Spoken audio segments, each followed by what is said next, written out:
Hey, this is David Hayter. You may know me as the screenwriter of films like X-Men, X-Men 2, and Watchmen, but you probably know me best as the voice of Solid Snake from Metal Gear Solid. And you're listening to Hawaii's #1 podcast, the Kasanova Podcast. Kept you waiting, huh?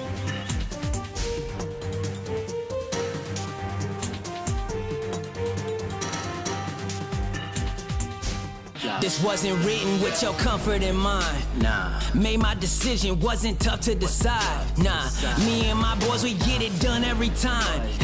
Gotta earn it, you can't just jump in the line. You'll get rushed to the side. I top my division, I've been building since I started. In the parking lot, I parked it. I came in while picking targets. My career cannot be tarnished. I'm a champion regardless. Celebrate, but this a different kind of lucha party. We are not alike. I don't want your advice, I don't want your opinions. It's not gonna be different from the ones I told to listen. I've been working on a bigger picture and y'all ain't impressing me. Hey, como se dice, shut your mouth, respect the legacy. Ain't no comparisons, y'all just embarrassments. All of my confidence is rooted in my heritage. Yo, and with Mendoza and Mr. Wow, we showing what this about. Phantom driving, your career is disavowed. What's happening, y'all? All right, and welcome everyone to another episode of Hawaii's #1 podcast, the Kasanova Podcast. I'm your host, Mikhail Kasanova. There's no redundancy there, me saying Kasanova, because, hey, that's in my name.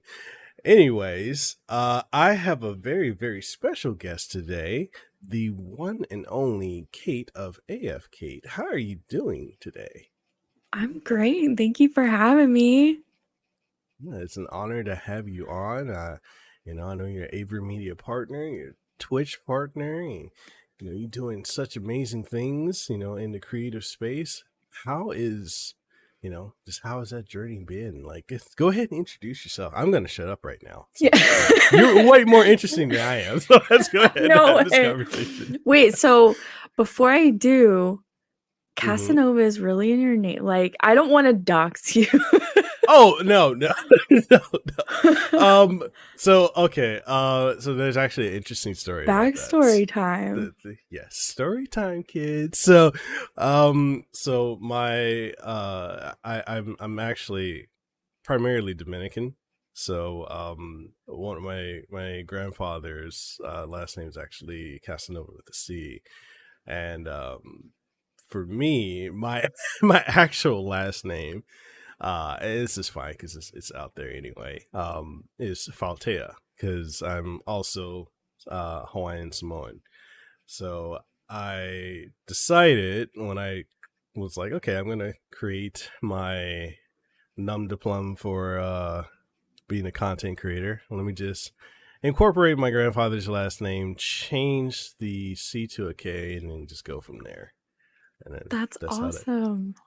Yeah. That is it works. I love it. That's really cool. I love hearing name backstories of creators, like how they came up with their thing. But yeah, I guess I should do my thing now. Tangent. I'm Kate. I'm a streamer, although I haven't streamed in a couple months. That's how it kind of goes though, right? I we mainly stream on Twitch. I know, right? Like it happens for so many different reasons, and it's like, yeah, I do still consider myself a streamer and obviously still a content creator, and although a lot of what I'm doing is offline as well these days, I have been kind of brushing up on my illustration skills and just trying to create emotes and things like that right now, and not streaming as much because I just can't right now, and that was a tough decision to make for myself, but I needed to. So yeah, I do mostly illustration stuff right now. I love doing makeup and body painting. which it's also been a minute since I've done some of that.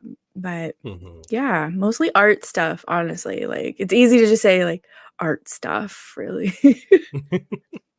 Well, in taking, time off and not streaming, it's one thing I've always kind of vocally been advocating for is that creators and streamers be able to take time off, because you cannot, stay in a creative space 24/7 streaming. I don't think people really understand, like, who aren't on that side of the aisle. Like, they don't understand how much goes into that. It's draining, like constantly getting in front of the camera, constantly, having to present, or if you're gaming, or in your case, like you're very creative with, not only doing gaming, but also doing, body paint and art. That takes time, and you have to be in the right mental space to be able to do that. And it just seems like a lot of people may not understand, like, how much of a toll it can take on us, as individuals. Yeah, no, totally. It's something where you have to like be on, and even if you're not a hype kind of streamer or whatever, you still have to be in that space. And it is, and it can be like physically exhausting as well as mentally. And I will tell people, especially trying to get to Twitch partner and stuff, just to be really careful about their well-being separate from all that, because I talk about this whenever I can in a positive way. Like, I don't want to bash the partner process, but it sucks. Like, honestly though, it sucks getting there, and I burned myself out getting there. And I think a lot of other partners do as well. There's like sort of a known secret that there's usually a dip after people hit partner. Like, not for everyone, but many times, because the streamer is exhausted, the community is kind of like, okay, they got partner, they're good, peace. And this combination of things, many people go through like a dip afterward for various reasons, and it sucks. I definitely did not take care of myself. I was going like 4 days a week, 10 plus hours per, doing body paintings, and I was so exhausted. Yeah, I was completely drained, exhausted, physically, mentally. I was breaking down almost every time after stream. Like, and this is the stuff that people don't see, or I try to talk about those things with my community and stuff, but it was pretty, I was in pretty bad shape after I hit that. And I don't think it's any coincidence that I actually started getting sick after that. So yeah, that was a big lesson that I learned the hard way. Was like, yeah, people say, oh, take a break whenever you need, but the system is set up in such a way that makes it very, very hard to take a break. Especially when a lot of people depend on this for some or all of their income.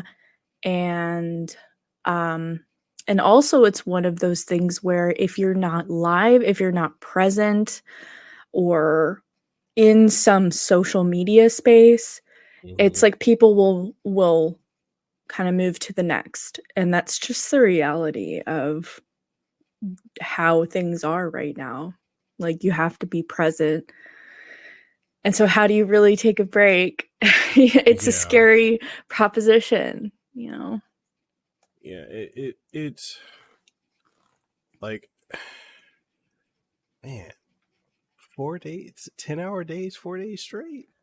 Good Lord. Do not recommend. Yeah. I feel like I'm too old for that. It's like once I got into my 30s, I felt like my body all of a sudden was like, no, you cannot do all-nighters anymore.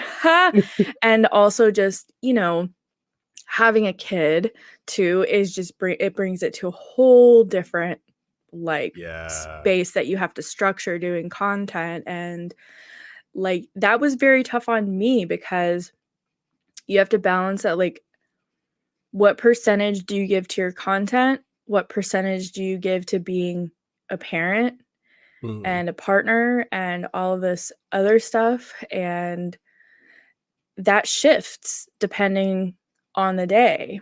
But at that time, that was very unbalanced. Yeah, it's one of the things, like, I'm glad you brought up, like, how, like, things shift when you hit your 30s. Like, I'm wait, how old am I?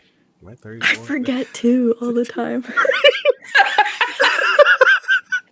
I was like, wait, okay, let me use the calculator. I think I stopped, like, remembering after 21. I was like, okay, whatever. Right? Oh, okay, I'm 33. Okay, I'll be 34 this year. Okay. So, when I was in my 20s, like, I felt like I could do all-nighters, I could go out, I could thrive off of like an hour or two of sleep and still keep going, just, pump caffeine in myself. But the minute when I hit 30, everything changed. Like, I'm gonna say this, and I don't know how people are gonna take it. My shit started breaking down. Same. Like, so I'm gonna be 35 this year, and so, like, what? Really? I thought you were I never thought you were in your 30s. I thought you were like early to mid 20s. No, because you look really young. Use sunscreen, everybody. Protect your skin. Take care of your skin. No. Thank you. I appreciate that. That made me feel good today. 35 in September. Wow. Okay. Yeah. Like, it was like a switch at 30. Like, I had my little one at math, I don't know, 29, 28 maybe, who knows. So the young people listening, this is what happens when you hit your 30s. Like, you stop counting birthdays. You really do. Anyway, I'm sorry. No, it's true though. It's one of those things where, like, I might remember the milestone kind of things, but at a certain point, it's like, whatever. They're just days to me. But yeah, like, I definitely noticed that difference. I mean, after I had my daughter, like, there was, of course, an energy shift there, but that was before I started streaming. And yeah, once I hit 30 though, it was very noticeable that it's not like I really changed anything, and that, I was still doing the same, kind of stuff, but out of nowhere, it was just like, wow, my knees hurt today for no reason. Like, wow.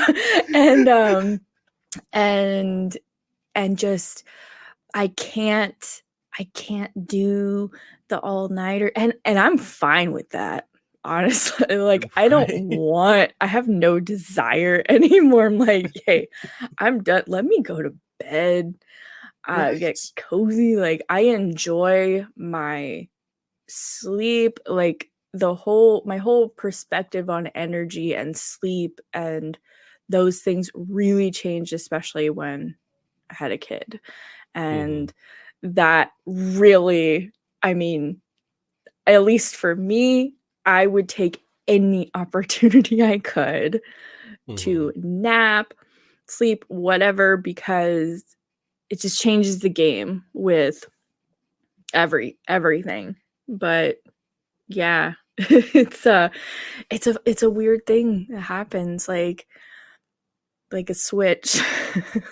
It literally is. Sometimes I feel a little out of place, honestly. Like some days in the content creation space, I'm Yeah. like, I am too old for this shit. What is going on in here? Or like on TikTok, I'm like, what the? I don't understand. Wow, is this what it feels like? Right?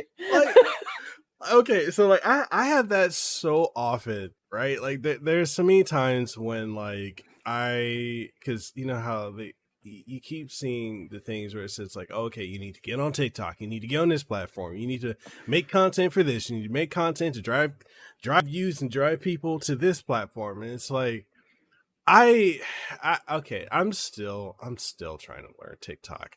It's almost 2 years later. I'm still trying to learn it. Same. So it's like, yeah. No, it's not easy. No, it's not easy. Like, it's not an easy platform. I think it's one of the toughest. Like, I'll probably sound pretty old doing this. I've been on Twitter since it pretty much started. And I've seen social media go from a very different place to this. And not that I don't want to, work at being creative, whatever. But yeah, like you said, having to be on all of these different ones, it's like the reality is if it's going to be like iffy, like whatever content on a bunch of them, it's better to have like some more, I don't know, to focus on the ones that you're better at. Like, it's just the reality that like not everyone is going to be great at doing every type of content because TikTok is so video focused, and also just with the edits and being clever. Like sometimes I feel like I'm not that clever.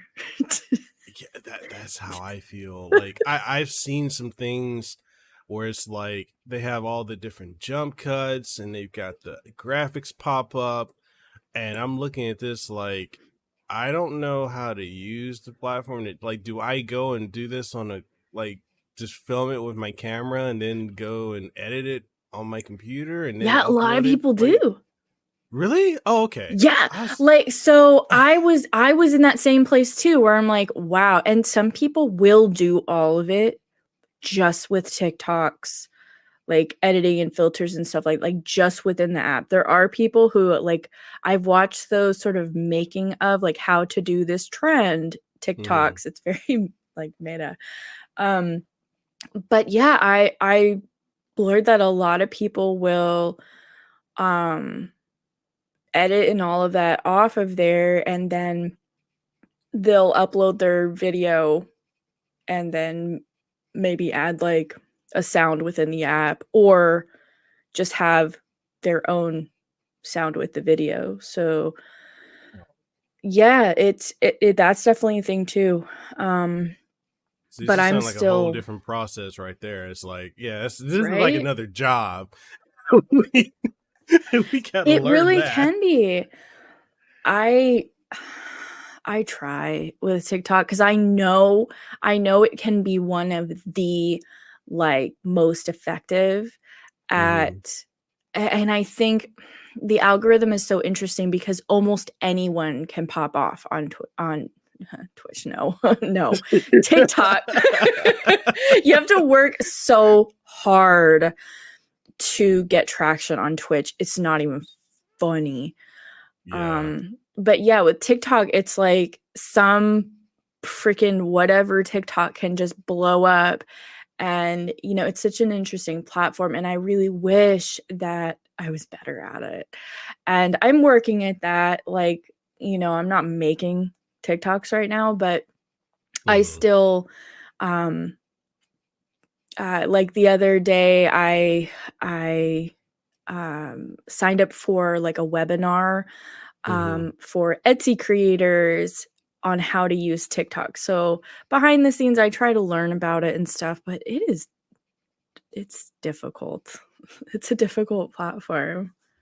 Yeah, like I've the intricacies of like TikTok, and we see a lot of like Instagram is incorporating a lot of TikTok's functionality, and now YouTube is doing the whole shorts things to capitalize on it too. And it's like, I, I'm lazy. I'm gonna be honest. I'm lazy. Can I just do one thing and just upload it to multiple platforms? Because Yeah, I don't there's have to. nothing wrong with that. I think that's actually super smart, and what everyone should try to do is like, Mhm, I think that's the advantage to creating a video for those type of like reels, TikTok, whatever, mhm, editing it out of the app, because then you can just put it on all of them without a watermark or whatever.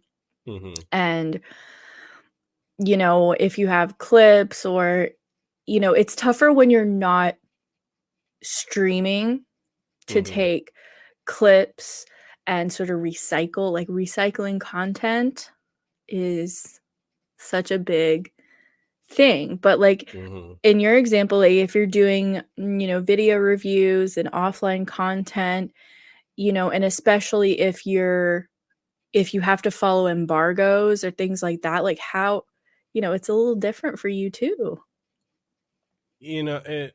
So I've had several people like tell me like, oh, just take clips from your reviews or some behind the scenes stuff that you're working on. I'm like, I'm under so much embargo tape that I'm Yeah. like, there's so much I cannot show, or I might be treading into like some legal waters if I show stuff. Like, okay, for example, right now, one partnership I have is with I'm part of PlayStation's partnership program. So I'm currently working on what was it, Horizon 2 Forbidden West. So I've got that. Like they sent out, I can openly state it, like, yeah, they sent out copies of the game 2 days ago. So I have it.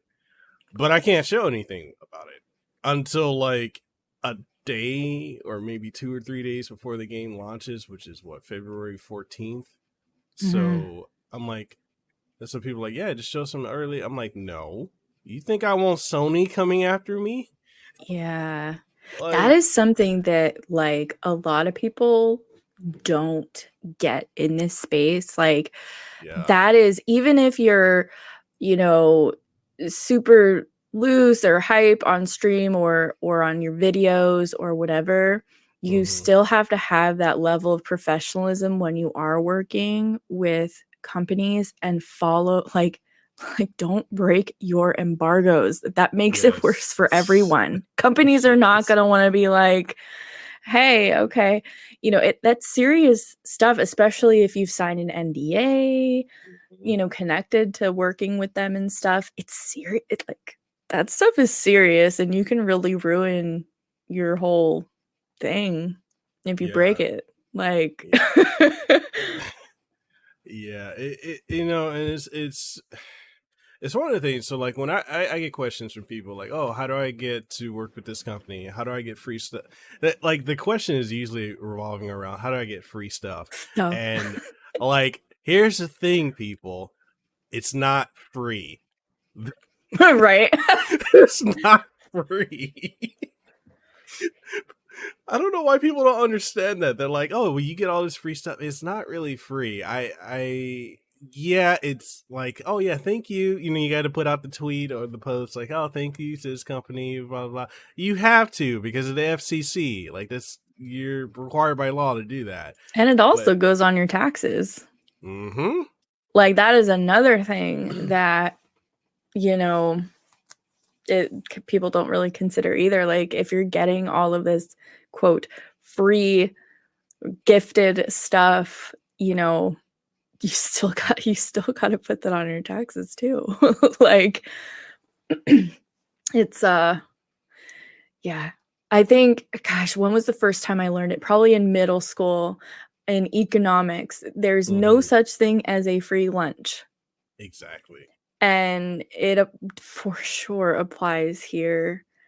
And yeah, I guess you could just make a TikTok or shorts or whatever with, it's just all blurred. just everything is blurred. You can't really talk about it. You're just like, hey, here's what I'm working on, and like it goes into frame and it's just like pixelated. Like you can make a whole TikTok channel around it. Like here's my pixelated stuff. Like this is what I can do here on TikTok, you know, under an embargo.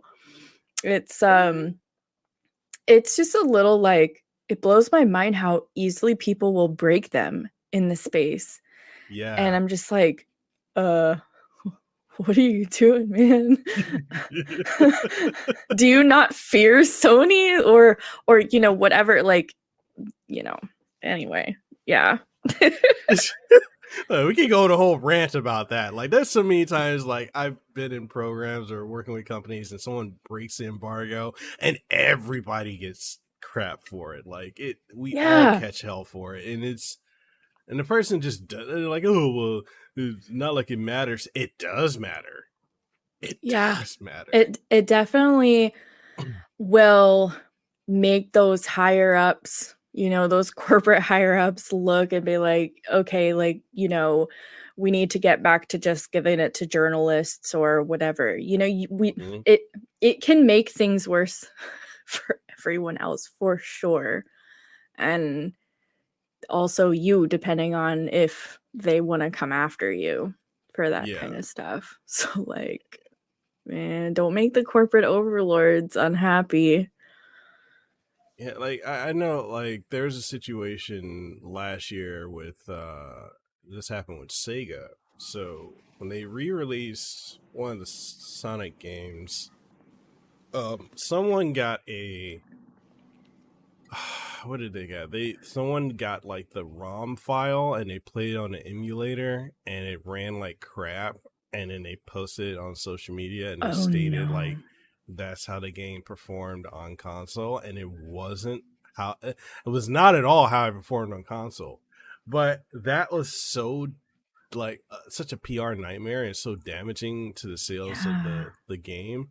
And like when I put out my review, and I even did a live stream, I actually had to do a live stream because Sega like reached out to all the creators that they gave the game to, and they're like, hey, can you do a live stream because we need to, you know, showcase that this is not how the game runs, like because people were not believing Sega. Wow. And so it's like when I was streaming it, I kept having people pop in my stream like, oh, is it broken? Is it run like this? This is what I heard. This is what I saw on Twitter. And it's like, and this is gonna really go into like me feeling like an old grumpy man. I love social media and I hate it at the same time because it's really gotten to a point where it's like it's just constant drama and nonsense majority of the time. And I just feel like a lot of times like I just don't want to be on it. Like there'd be days where I'll just like not be on social media. And it's so weird from like coming from like the MySpace day. Yes, I said MySpace. I could go back even further and talk about the Yahoo chat forums. Oh my gosh, it's like the Wild West. Like there was like anything back then. What did we had AIM? We had AOL AIM. Yeah, we had AIM. We had MSN. We had ICQ. And then just straight up like IRC stuff, like way before. Like I mean, you know, it's come a long way.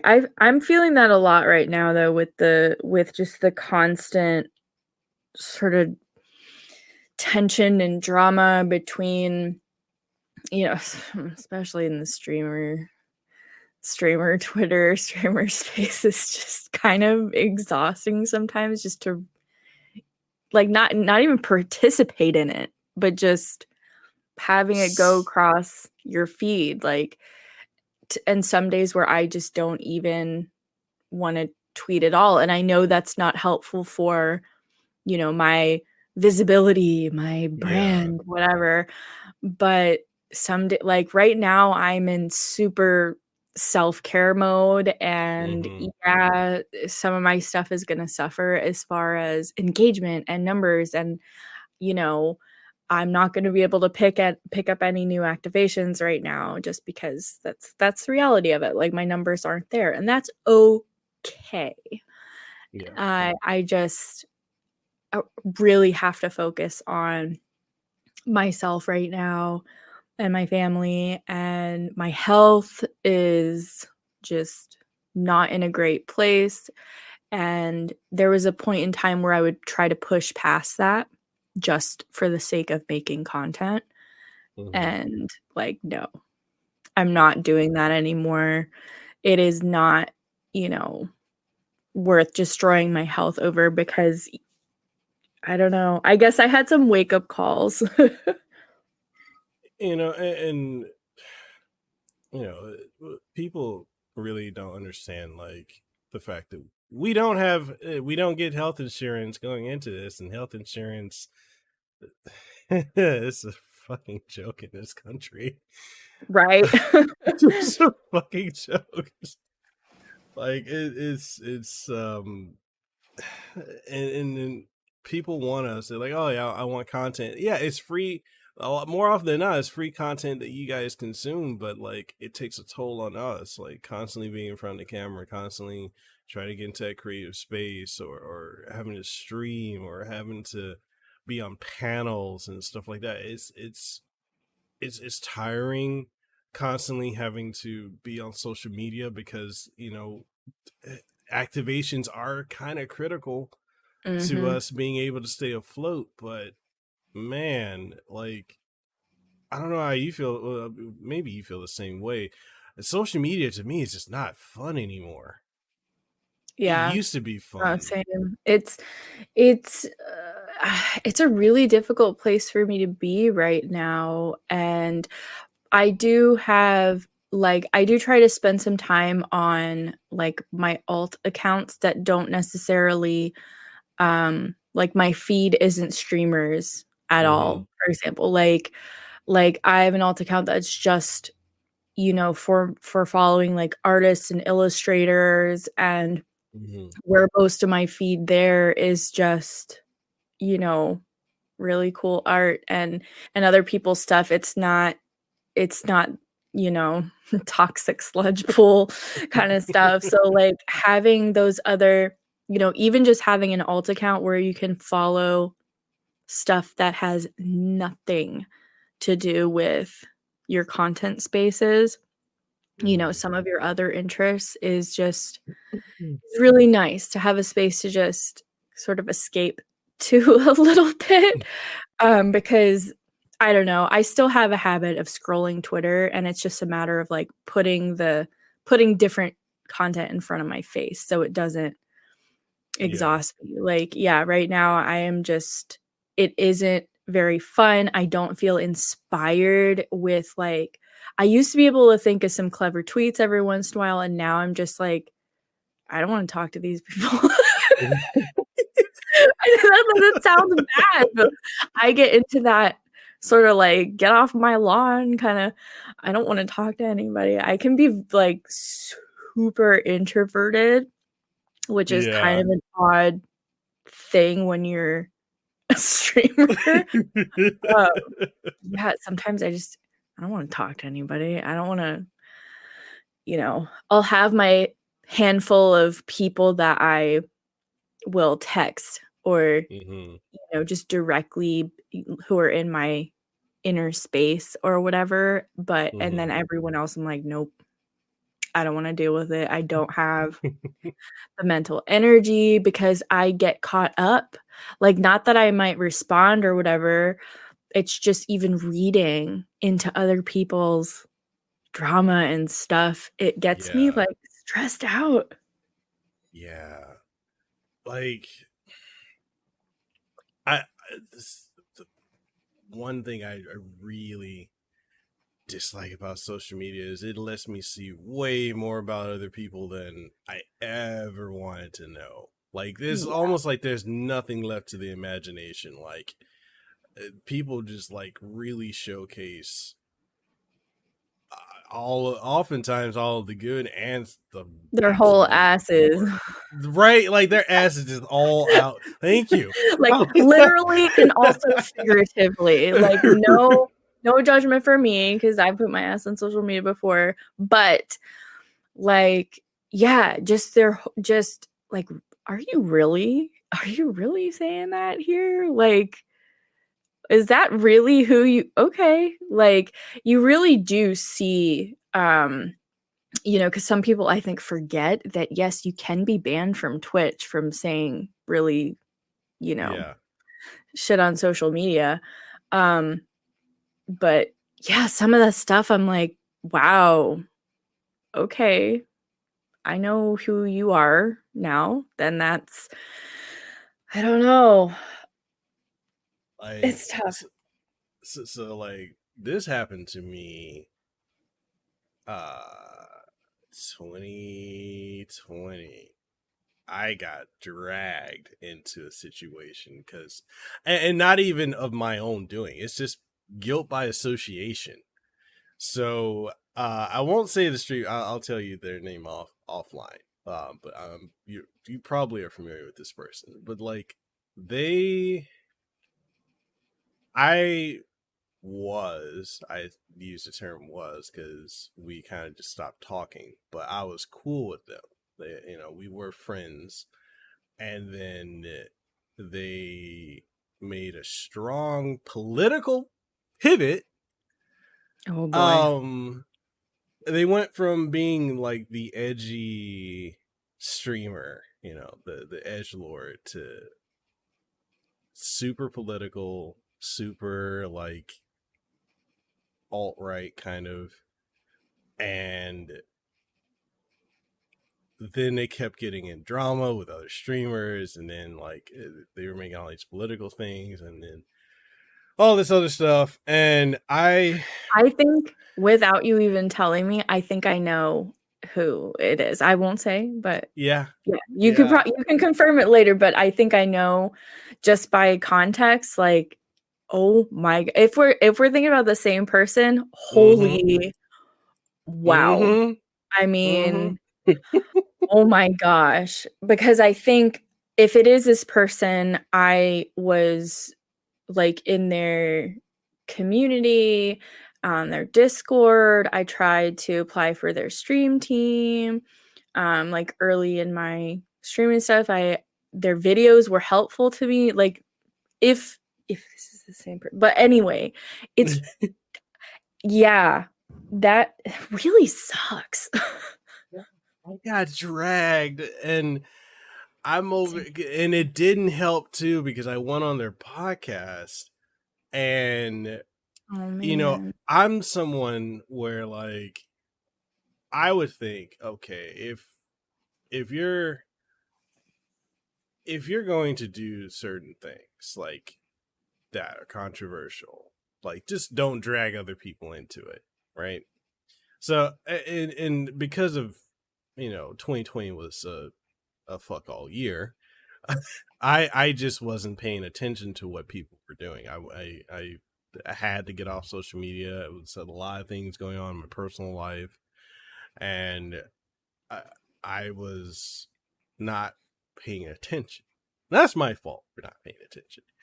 So I went on the person's podcast, and we were just chopping it up like we normally do, just having conversation.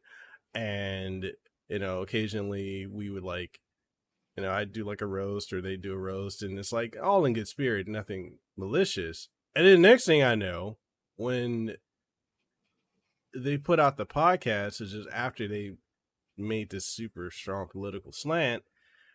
And then I had people coming at me, like I lost a metric ton because I was going for partner on Twitch, and I'd lost, let's just say, thousands of followers. Whoa. And my community kind of imploded on itself. And I had a voice actor that I was cool with that, let's just say that they voice certain characters in Nintendo franchises, in Zelda. Yeah. Dang. They turned on me, and like literally I got canceled. And I'm over here like, what the fuck? I'm not even involved. I didn't know this is going on. And that's just kind of like the danger now. Yeah, it's so easy for it to happen even if you don't directly do the thing. Because a lot of people will, I think just the simplest example is they'll go through and they'll do those like mega block lists, like anyone connected to this one person, I'm blocking all of them. And yeah, I'm in the same space where there will be times that I just cannot keep up with things that are happening within streamer Twitter, or I miss it. It doesn't show on my feed, or I have no idea which person, like, who's showing their ass this time. Like, it's hard to keep up with and sort of disconnect from all of those people. And, then if someone, you do something with them or reply to them and you don't know, and then people are like, oh my gosh, you're talking to this person, blocked. And in your case, like, that went to a whole nother level. And that's really unfortunate because like you didn't know, and it just that sucks. Like being in that position, being canceled, or where everyone's sort of, there's that pitchforks and mob coming after you. It really sucks. It's definitely happened to me before, not in the streamer space, but in other online spaces. Like, it has happened to me before. And it makes you feel sick to your stomach. Yeah. Like, at least for me, it's like this pit. I just felt sick. Like, wow, what am I gonna do? What is gonna happen? And especially like in your case, you have such a career built around this space, and the fallout got to the point where like it went to doxing, and then it spread to, because my wife is also a creator too, like, and she's used to stream, and this is kind of one of the reasons why she just completely stopped streaming, because she was pushing for partner, and she was we were both at like what I think 9 or 10,000 followers on Twitch, and it was at a point where we both could have made partner. And then like the fallout, and even her, like, she doesn't even get caught up in drama. Like, she just, because she was associated with her too, and because I was getting dragged at, certain groups. That's so sad. They went after her, and since then she just doesn't really, like, I'll tag her, like if I make a post about our daughter, I'll tag her in a post, but like she doesn't tweet. She's like literally just stopped using Twitter. She stopped streaming on Twitch, and it's disgusting. Yeah, that's really unfortunate. Like, I know that happens to people often where, they're sort of canceled, especially just by association or whatever. And they will completely stop, just like your wife. Like, that makes me sad to think about, someone doing what they like and sort of being canceled by, connection or whatever. And the fact that people go to those lengths of doxing and stuff, just, that gets me so worked up, because especially like it really it's unfortunate when it happens to someone who is like, who doesn't have kids or spouse or something like that. It's really terrible for anyone to get doxed. For me, like, because I've been doxed before, but it was long before I had a family. Like, and it was terrible. Mm-hmm. But thinking about it happening now, I Mm-hmm. am just like, hell no. Like, do not do not go into Speak your my speak your family mind. space. You do not fuck with my family, okay? Like, no. I get into mama bear mode, and it's like, okay, you fuck with me, do not with them. And that that just makes me so worked up, and it's a scary thing.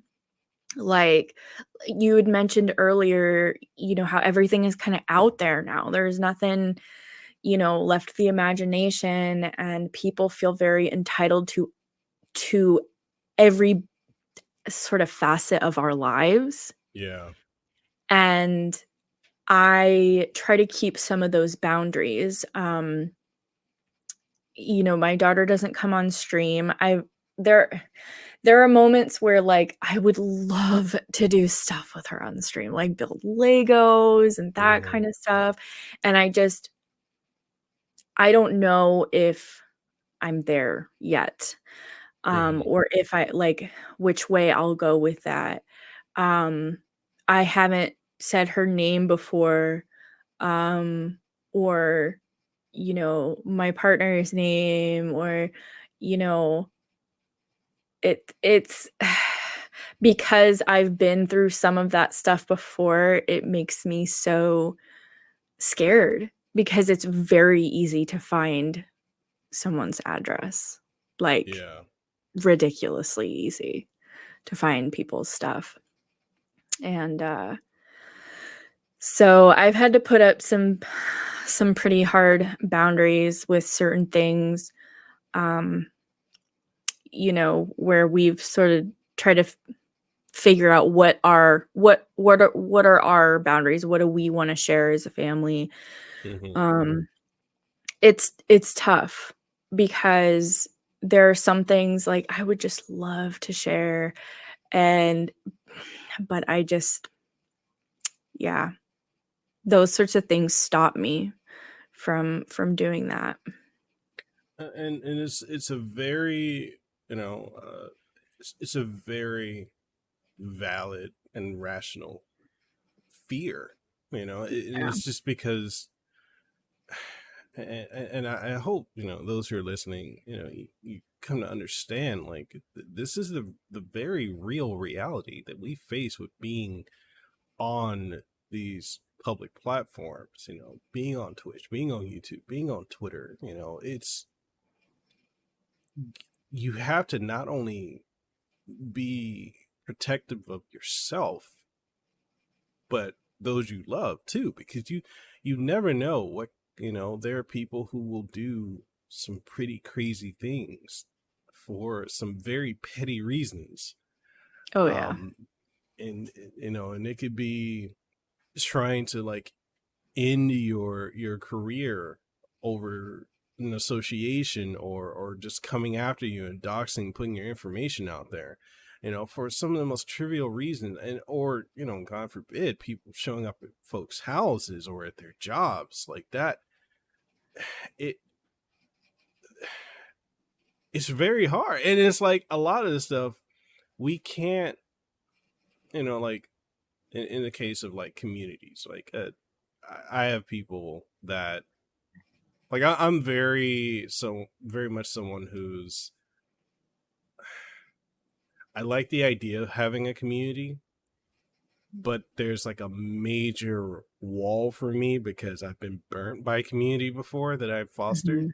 And it's like letting people into, like, like letting, let's see, how should I say this? Like letting people get to know you, like getting Being on a vulnerable. yeah, like Yeah. being on a personal level with you. Yeah. And it's hard to do that in this space because the fickle nature of people, Yeah. It totally is tough to get vulnerable, like open yourself up. I mean, there are streams where we'll get very real with where I'm at mentally or with my health, or we'll talk about some really difficult topics in that way. But as far as, some of my mods, I've gotten really close with and stuff, and some streamers, but like I have been super burned by other streamers and but it's like you also can't completely stop interacting or building community, and it's this really, really tough balancing act of like, showing realness and connecting with people, but also like not everything. And that is such a tough balancing act, for sure. And it's so tough, especially if you get associated with, something bad that happens, and if they're a bigger content creator, it's one of those things where, like what happened with you, you can't do anything about it.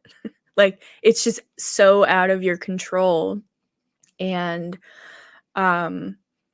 it makes it hard to speak up then, because people want to listen to the the bigger creator, or the louder one, or the one who has the rabid fans.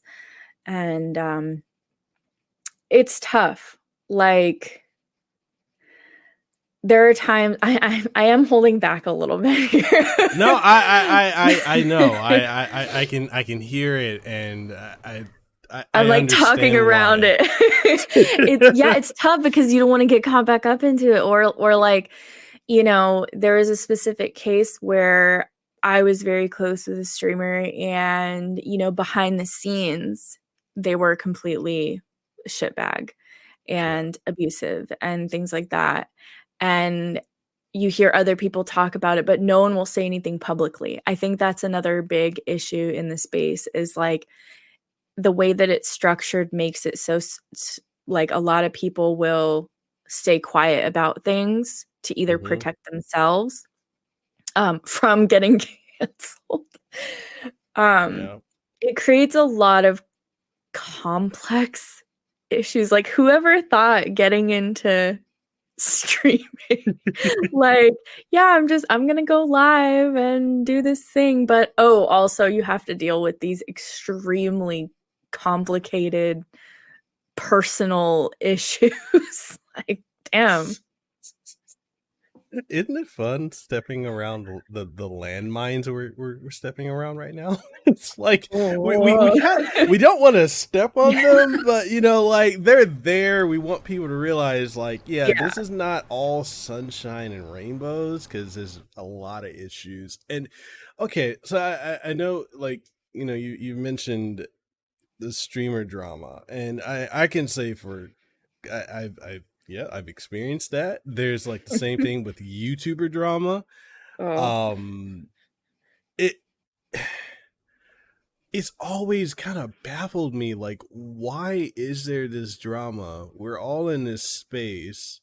We're not really competing truthfully with one another. I mean, we kind of are, in a sense of, like, I guess if you want to go from like a metrics perspective, but it's weird how much drama there is. No, you're spot on. Like, I think the style of some people really, they feed into it because it brings numbers. I think that's one aspect of it. And sometimes I swear it feels way too much like high school, and I'm like, man, I thought I left that, like and y'all aren't in high school either, so why are you acting this way? It's like, I don't want to discourage anyone from becoming a content creator, like, follow your bliss, but I think it's good going into it, with your eyes open and, just realize that people can be super petty, super, two-faced. There are some really amazing people as well. Like, don't get me wrong. Um, I mean, we just spent like 50 minutes talking about like yeah, yeah. We're like, no, but don't let it discourage you. I just think there's some things that aren't talked about enough. I think that's what it is like too many people get surprised. Yeah. Like too many people get surprised when they come in and they see this and they're like, "What? Wait, what is happening right now?" And sort of the etiquette thing too, of like there are just some things, you shouldn't do or say, like, be real and stuff, but so it's a very delicate balancing act, and it's just dealing with other. It's very much like high school, and I'll just be completely honest. I did not have a good high school experience, Same. And it's just like here, being like what are we like over a decade plus removed from high school, and it's like really. We're dealing with this shit again? Like, I think I just did the math. I think I'm like 16 years out of high school. Oh, man. Yeah. Like, it's human interactions. Like, I get not everyone is going to vibe or get along, whatever, but it just seems like sometimes people, because it's an online space, will sort of, those humanity goes out the window a little bit, and empathy and compassion for others, I think, goes out the window because there's this anonymous space where you can let out all your inner frustrations on these people behind us, on the screen. And that's really unfortunate. There are a lot of times where I'm just like, wow, I cannot understand. I can't understand why some people act this way towards other people. I'm like, damn. Like, just reminder, we're people. Right. So one of the other things, like I'm because I try to bring light to this, because I understand, that for you being a woman on these platforms, you have a radically different experience than I do as a male. What are some of the things, if you're okay talking about that, like that you've, I guess, let's pull the Band-Aid off with a negative and with the positives, because it's like I think this, it's not only does it make for good conversation, but I feel like it's good to highlight this, so if someone's interested in diving in, they're not like, okay, so you might run into this situation. But yeah, what would you say, like, being a woman on these platforms, like your experiences have been? Yeah. Oh gosh. I think my recommendations are definitely like, have boundaries as far as what personal information you share, kind of before you get into it, because a lot of that is difficult to erase or take back, basically. So before you really get into it, decide like, hey, am I gonna go by a different name? Am I going to tell people my name or the state I live in, or things like that? Like, think about what sort of personal stuff you want to share, because people will ask, people will try to find out, and just have those boundaries with your own, like, just like the core.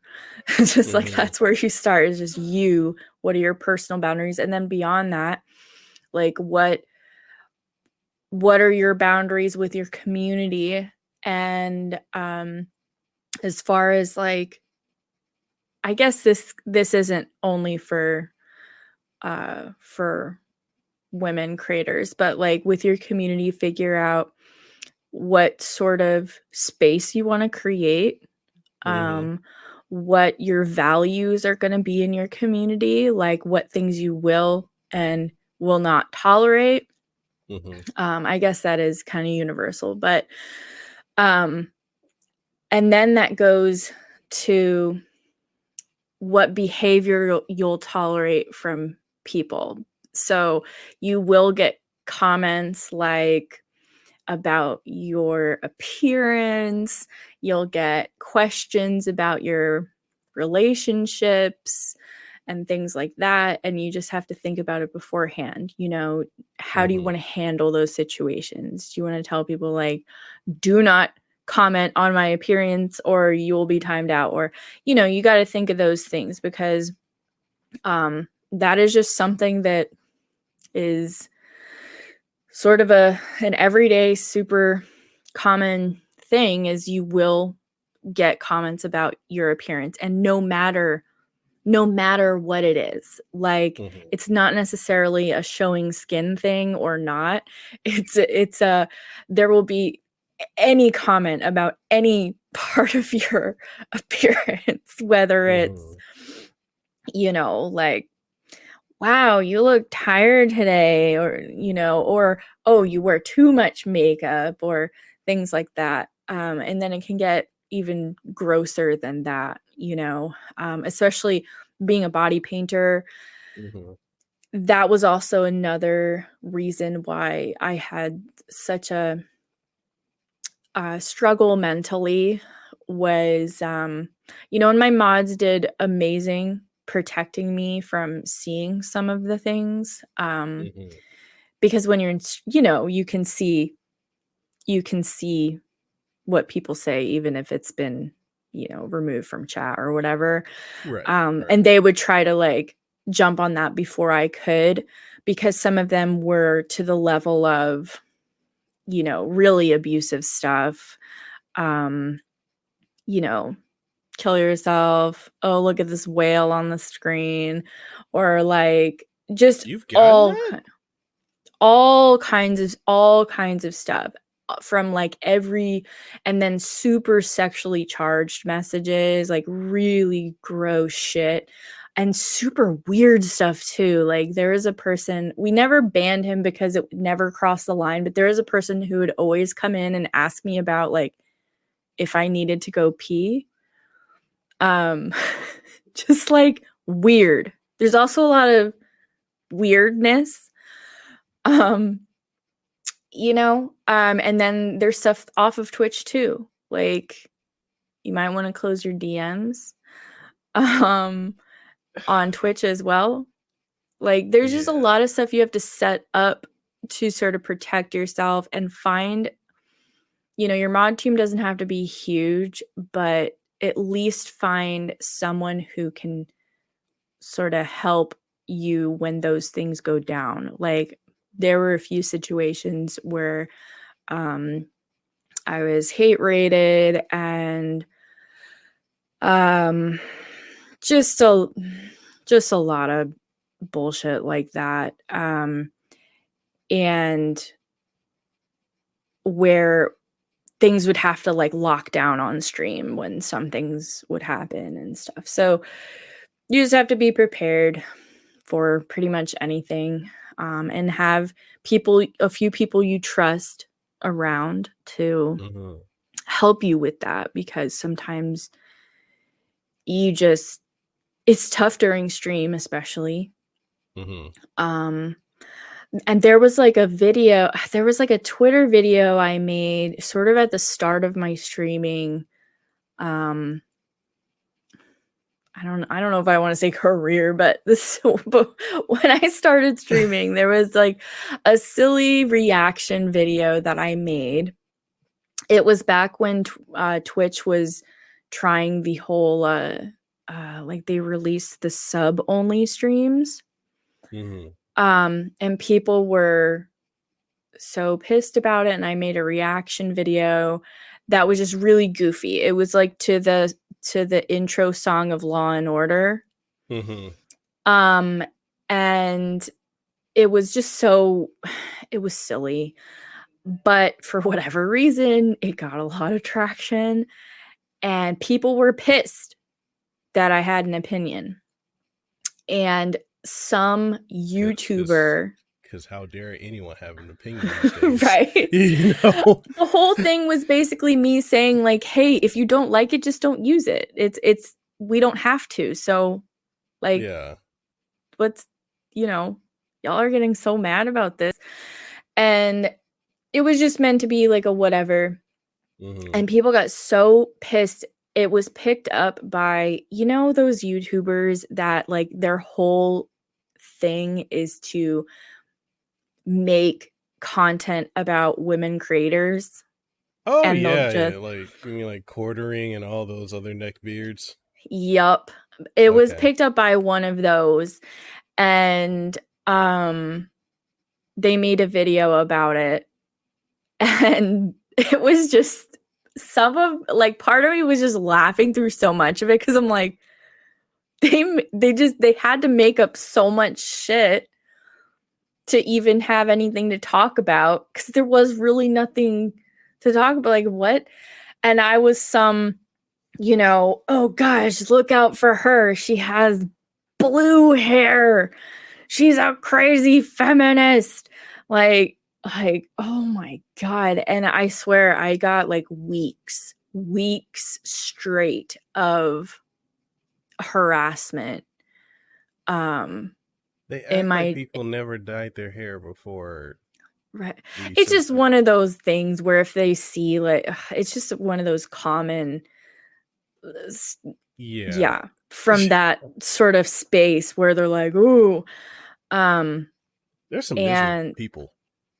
Yeah. And it was weeks on every single platform that they could find a way to contact me. Were sending messages and harassment, and even on my stream, like when they found my stream and stuff, because the person who posted the video like found all my things and basically had all of their people and just harassed. It was really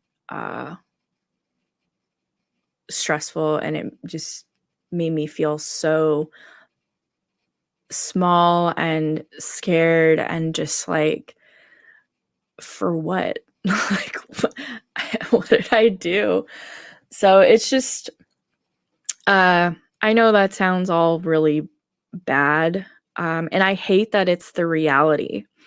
And there's a lot of people who will just sort of chalk up any kind of success to looks or being a woman, or, oh, did you fuck someone to get that kind of thing? And it's like, it's so wow. ridiculous. It's so ridiculous that people come to such conclusions like that. It's like, wow, you can't give someone credit for, having talent or working hard and their own merit. Like, it's fucking ridiculous. Yeah. Like, oh, you only get people watching you because, cleavage, or, oh, they're only watching you. Then if you don't show cleavage, oh, they're only watching you because whatever, there's no winning with it. And that's what's the most frustrating thing. And, I'm glad that people are being louder about it now. Being in the online space, from a teenager, like at my age, it's like shit used to be way worse, if that's imaginable. It's still really, really bad today, but I do feel like people are speaking out more about it, and people aren't putting up with it as much. And that gives me hope, because you know, I have a daughter and I don't want that for her. Right. So all I can hope is that, you know, people will continue to speak up about it and make safe places. So, You know, and this leads into the topic of, you know, mental health and how, like, you know, I know a lot of people have. So for me, I'm clinically depressed. Like I have clinical depression. And mine's is for a number of reasons. I don't mind sharing it. It's just a lot of family trauma. When I hate my dad. I've been very vocal about this because I'm part of the Safe in Our World mental health group. So when I was a teenager, you know, my dad had this whole gusto thing about being macho, you know, being super manly, being masculine. I am masculine to a point. My dad kind of like wanted me to lose my virginity when I was teenager. So he allowed me to get raped. When I was, oh my God. Yeah. Like What the fuck? My dad's a piece of trash. So like I went through that for a whole summer when I was a teenager, so I've got trauma from that. The other trauma I have is from my first marriage, which was when I was in college. I was like 18 or so.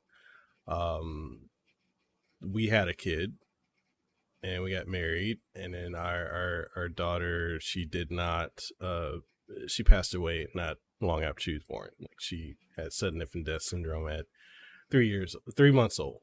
So I'm so sorry. You know, so I have trauma from that. So for years, it's always been like, and I'm coming from, I guess, my perspective or a male perspective, it was always like, you know, toughen up, you know, men don't cry, men don't show their emotions, you know, like, you don't let anything get to you. But it does get to you. It does break you.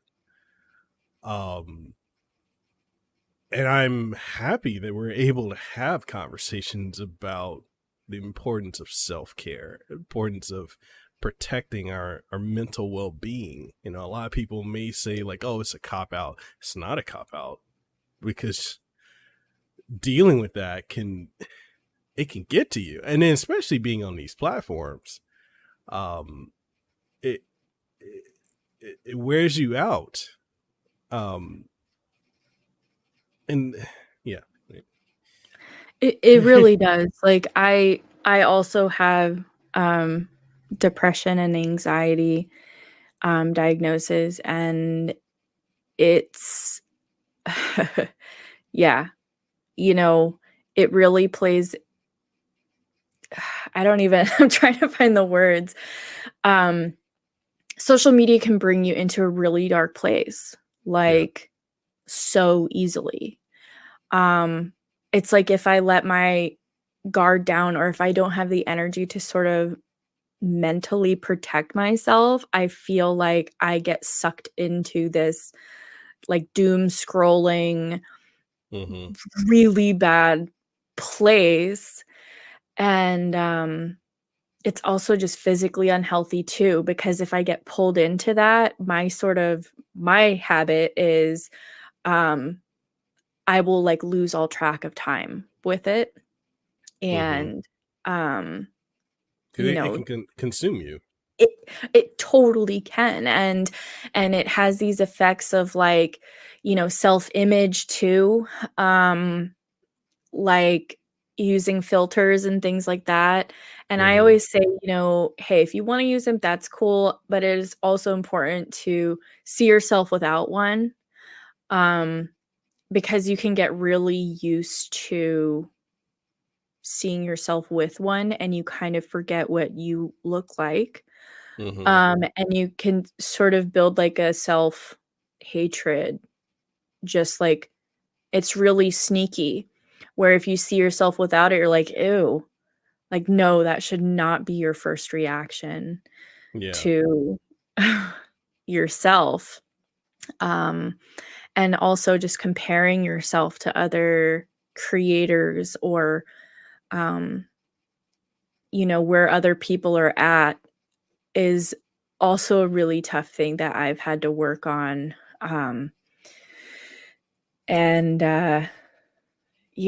that's, yeah, I see my therapist every 2 weeks. Sometimes, like, it shifts Same based here. on how I'm doing. Like, it's been up to, every week or multiple times, and sometimes I'm a Mhm. little okay, and so it's, like, once a month. But right now, like, we're kind of at a level with everything going on in the world where I need a little more I Yeah. need a little more support. And I try to be real with people about that too.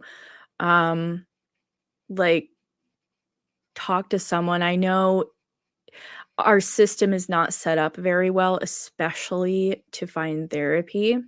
Mhm. But there are a lot of good organizations that do help people find resources, and I do also think like mental health, um,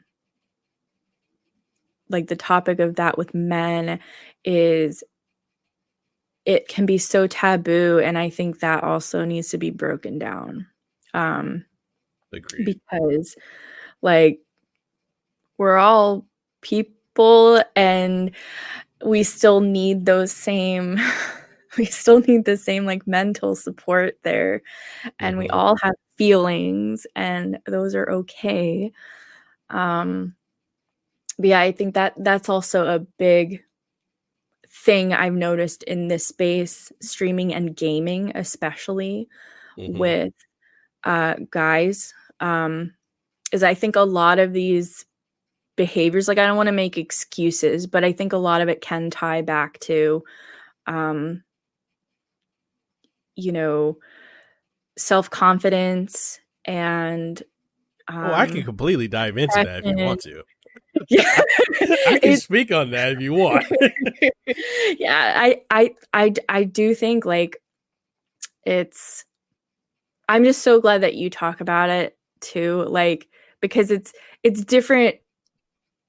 Someone hearing it from me, like hearing it from you, I think is really important. And what was the organization you work with again? Safe in our world. Cool. Yeah. I'll have So to check them out. I'm one of their ambassadors. So it's basically they do a lot of stuff with the gaming industry, trying to create more of a safe space in gaming and provide resources.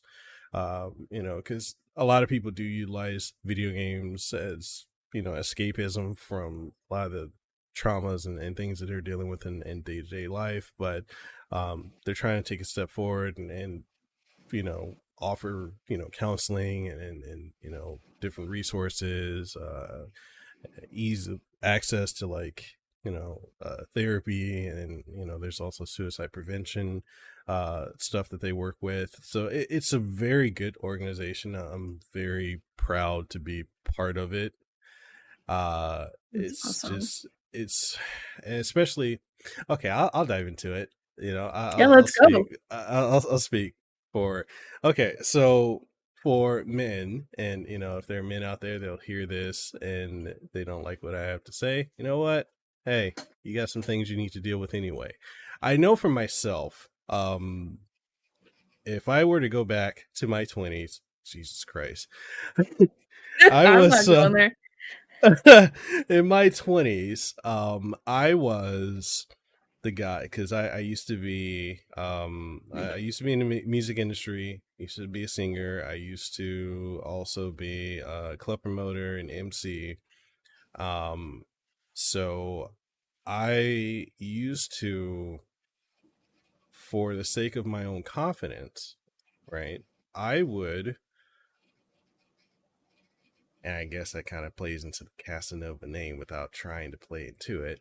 I was a bit of a playboy. Let's just say that. I laugh at it now, but I was a bit of a playboy. Especially coming off of my first marriage after that dissolved. Um, I was wild, but I was wild, and it's because of going through, I've been in therapy. I've been with my therapist for, God, 13 years now. And I see him every other week. And it's thing like going through therapy and coming to realize that a lot of the traumas that I've gone through, like when I was, I hate to say it, is it accurate to say I was womanizing? I was wild. I was wild. It had a lot to do with me trying to validate myself, trying to find acceptance, trying to get what I did not get at home, like, not understanding why my dad allowed what happened to me to happen to me, not understanding why, my mother didn't do certain things for me, why my siblings were a certain way, why people treated me a certain way, because, it's everything plays into it. So like, when you're a guy, the macho aesthetic is that your value is in, how many women you've been with or such, which is such a interesting dichotomy, because when it's on the flip side, when it's a woman, it's used as a negative, but if you're a man, it's a positive, which makes no fucking sense.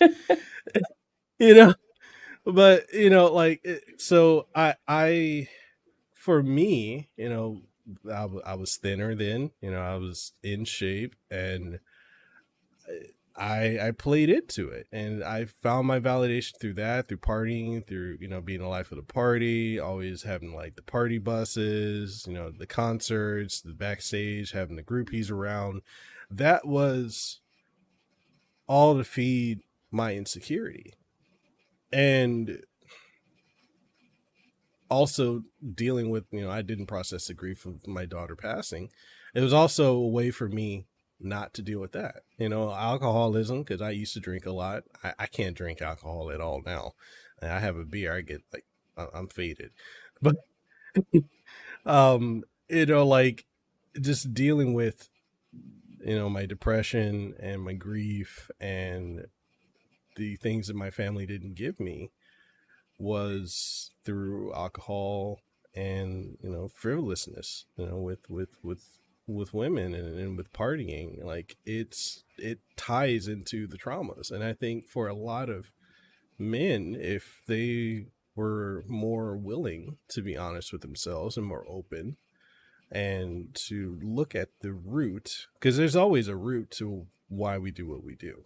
If they were to look at that, they would understand more about themselves. They would not act certain ways, like the way a lot of people act online, like these keyboard warriors that have this liquid courage or this internet courage behind a phone or a screen and keyboard, that would never say some of the stuff they say online to people's face. Like, what gives you that confidence to act that way? Why? What trauma or what situation has caused you to be this way? There's always a reason.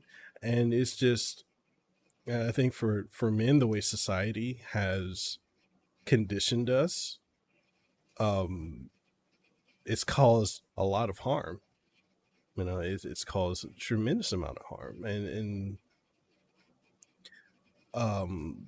one of the things I have, and I feel like the messaging got lost, because I spoke about the the situation with G4 and with Frost. Oh yeah. I spoke on that situation with criticisms not towards her, but towards the gaming industry, towards the networking, like these TV networks, because they fostered and thrived off of this toxicity 10 years ago, 20 years ago, 30 years ago. No one calls them out for that.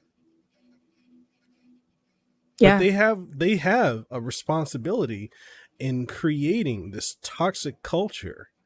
And, I'm not saying that it's just them, because people have accountability themselves too. Like, people should not be harassing and attacking people online, but the industry has, and this is entertainment in general, has thrived on this, and it is so disgusting that they don't take accountability for that.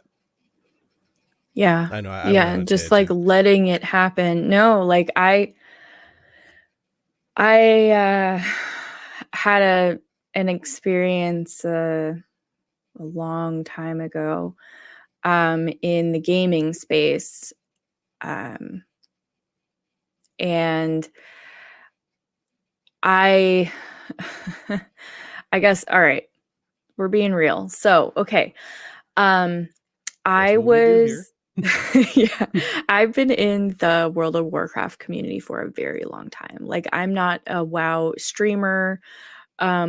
It's usually just not the content I vibe with on stream, but it is a game that I have played for, I don't know, since like 2004, 2005. So a long time. So you're going back to like dark ages. You're back. You one of the OG. You one of the founders. Okay. It was a game that it was one of those that I used to escape. Because it was at a very, very dark time of my life, and it was a way for me to talk to other people and connect with other people, and just to be something else, just to be somewhere else than where I was at that point in my life. And I got into seriously playing it, playing it at a high level. But at that time, especially, I was often the only woman, in like guilds, or, it was very isolating in that way, and kind of tough. And I found myself sort of playing into sort of how these guys would act. And it created sort of an internal misogyny, because I felt like that was the only way I could fit in with these guys. Right. And looking back, I'm like, wow, I was terrible. Like, and it really sucks. Like, that was the only way I felt like I could relate and connect with all of these guys. And I got close to one of them, and we sort of had like an online thing, and after it sort of like died out or whatever, I don't know like the specifics of how it happened, but I know it came from this guy. He basically leaked a bunch of my pictures, that we had shared consensually, privately, onto, at that time with World of Warcraft, the community like mainly existed on their own forums, because Twitter wasn't quite like existing yet. Like, other social media spaces just weren't there yet. So each server had their own forum, and that was the community. Like they were very insular because each server was separate at the time. So people really knew each other, or like at least recognized names and stuff like that. And when all of that stuff was leaked on those forums, it destroyed me. They completely like removed me from my guild, removed me, like, Are you serious? yeah, basically like pushed me off of this. Like I didn't have a choice. Like there was no way I could stay, and I felt completely exposed and terrified. And just ghosted the server. I started over on another server because at the time, like since they weren't connected, you could try to do that. So I started over in a new thing, but I think some people suspected that that's what I did, and they found me and told like my new guild or whatever. They're like, "Hey, y'all got a slut over there. Look at this stuff. Look at her." You know, that kind of stuff. But like what did I do wrong? I didn't do anything wrong. But because I was tainted, I was, you know, they didn't want some, you know, whore like me around. And I was booted again from, you know, that new place. And you know, it sucked because that was my game. That was my safe place that I would go to. Because at the time, like my life was completely falling apart. I had started university, but I dropped out because of my depression and some other traumas that had happened. And that was really the only place that I felt like I could, you know, just be away from everything. And then when that happened, it's like I didn't have that space, all because, you know, like you said, that dichotomy of, you know, body count when it comes to women versus men, you know, like the guy, oh yeah, like, hey, but when, you know, a woman, you know, has a high body count or whatever, it's like, oh man, what a huge slut. And it is so stupid. it is so stupid. And you know, it's like we both mutually shared this, like these pictures and stuff. And like now, luckily, there are actually laws against doing that kind of thing. But I guess my point was Blizzard didn't do shit about it. The forum posts stayed up for so long. The people who posted it were not banned. There were no consequences. And I know that it happened to other women as well in the World of Warcraft space. It was so, and still to this day is pretty toxic, but then it was unbearably toxic at times, and Blizzard did nothing to stem that kind of behavior, of harassment and doxing and revenge porn, things like that. They did nothing.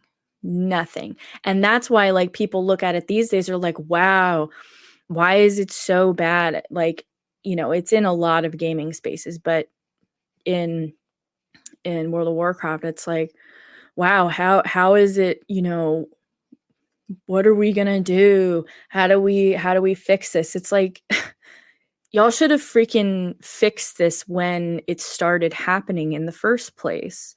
Yeah. With people, and maybe we wouldn't be where we're at. Like, yeah, there are a lot of issues within the industry itself, as well. I actually interviewed for a job at Blizzard. Despite all this stuff happening, I still loved the game.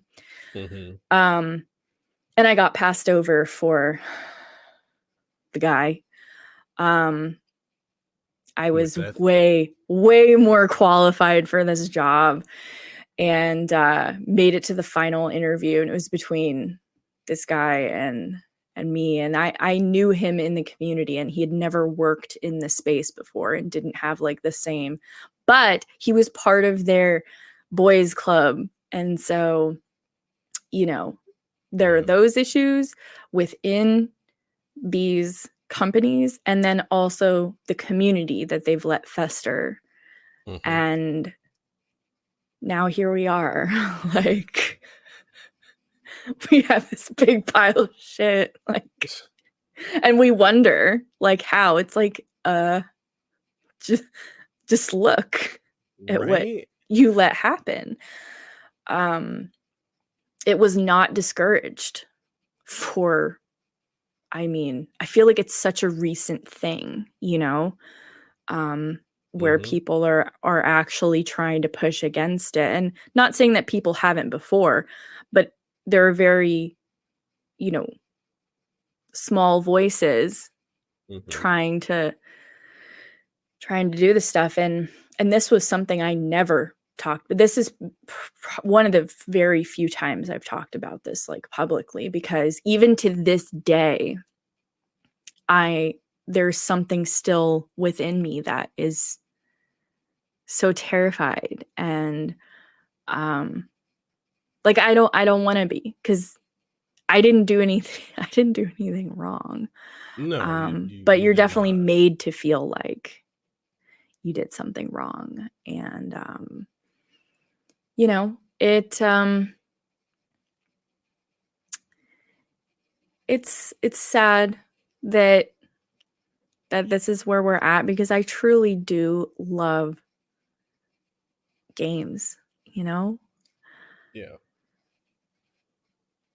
That was a lot to get off my chest. that was, you know, that was heavy. You know, I want to say, like, I appreciate you sharing that with me on this platform here, and that's not an easy thing to talk about, and I commend you, because that takes courage to talk about that. And also, I'm gonna need names, dresses, emails. You know, I'm gonna round up the boys. I'm gonna catch a flight out of Hawaii, and you know, if you see like a stampede of big Polynesians coming down your block, yeah, something's about to go down. So. You know what's funny about? I would say about 10 years after it happened, the person who like leaked everything had sent me a message actually apologizing, and was like, yeah, I could not believe, like, we hadn't talked in a long time. Like, it came out of nowhere. And was like, you know, I really regret acting like I did. You know, I was, not that this excuses it, but I was in a really bad place. And that's kind of a common thing. Like, like going back to what you said, like, people who sort of have those behaviors, like, what happened to you to make you act out like that? And that's kind of how I've always tried to see trolls in my stream, is like, you know, not excusing that, but hey, you must be going through some shit for you to act this way. And, you know, it's not okay, but I think you need to address some things, talk to somebody, like, what is going on in your life that is making you do things like that to other people. Yeah. It's and sometimes it really just comes down to trauma that they're just not dealing with, and it's unfortunate that because they're not dealing with it, they're making other people miserable because they're miserable. And it's a vicious, very vicious cycle. And there's so much, especially, we've been talking about how it is in this gaming industry and just with gaming in general, how it's there. It's been fostering, alluding to what you, one of the things you kind of said earlier. I kind of feel that way. Like when a lot of these companies have been imploding for a lot of things and people are up in arms now, a lot of my feeling of it is, where were you when it was going on before? And a lot of people were silent. Like, and it's interesting being on the side of working with the gaming industry directly, like with a lot of the PR folks and developers and stuff like that. I'm going to be honest, and this is not going to be a popular thing. I've said it. I don't think I've said it before. I'll say it now. There are a lot of fucking hypocrites in the industry that yes. well, I'm just, we're being honest here. There are a lot of fucking hypocrites in this industry, and many that will get vocal about how they need, this needs to change and da da da da da, or this is, they want to oust somebody, but then they're the same fucking hypocrites that were partaking in what was going on, or they knew and said nothing for the longest. And it's like, maybe I'm jaded, but I've seen so much of it, and it's just like, when there's the outrage on Twitter, I kind of look at it and I'm like, I'm not surprised, but you probably knew. Yeah, exactly. Like, a lot of that is, I think I really respect the folks who acknowledge that they contributed to all of it, because there are a lot of reasons that could have played into all that, and people can change. But I definitely agree with you about the sort of hypocrite thing, where it's like, you helped this happen. And I think it would go a long way for people to see those acknowledgments, like, hey, yeah, I contributed to this, but this is what I'm doing to help unravel that. And it's such a layered thing, and it's because it became such a cultural, like, sort of wrapped up in a culture of gaming. It's so difficult to unravel that, like, to get to the core of it. Like, I know that it's possible, but it's like, it's so deep. Yeah, it's so embedded. It's ridiculous, and it's just, I really, there are times where, like, when I see a lot of stuff going on, especially like when, some of my, my female friends that are gaming, or some of my trans friends that are into gaming, and, they get harassment because, people are like, oh, you're not a real gamer. And I'm over here like, well, what constitutes a real gamer? Like, right. And then on top of that, like, what the fuck do you care? Does it affect you? Yeah, the gatekeeping with it is definitely, over here, like Gandalf, like, you shall not pass. Really? Yeah. Okay. Yeah, it's like, okay, then list, okay, every lore character background, every spec, there's like these weird, just arbitrary, tests. And it's like, if you don't know the answer, or if you don't play a game in a certain way, you're doing it wrong.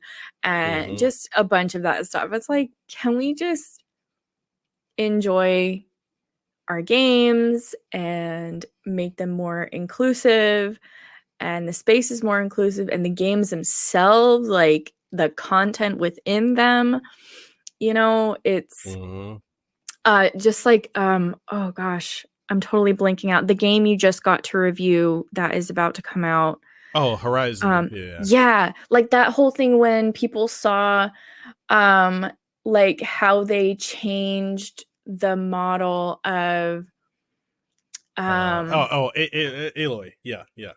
They changed her model, and there was outrage over that. I was like, wait, what?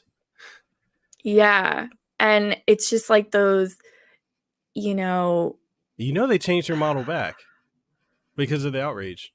Wait, what? Yeah. No. Yeah, they changed it back.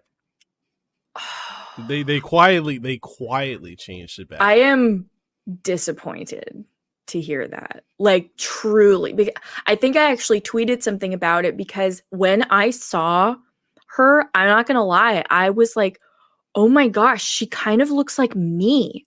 Mm-hmm. And I felt that connection of like, wow, there's not like, because so many times with like the way that women are portrayed in video games can be,